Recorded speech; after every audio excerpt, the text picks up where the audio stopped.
यहाँ पे तकरीबन 10 से 12 मिनट हो चुके हैं, बेसन को गूंदा जा रहा है। एक सख्त सी यहाँ पे डो बना ली जाएगी बेसन की।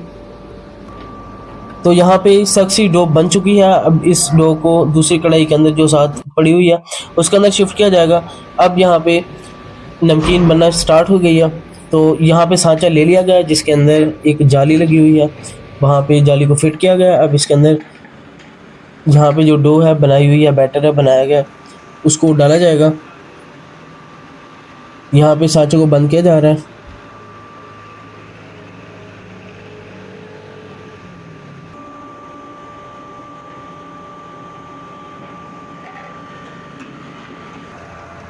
यहाँ पे एक बड़ा सा कढ़ाई है जिसके अंदर तकरीबन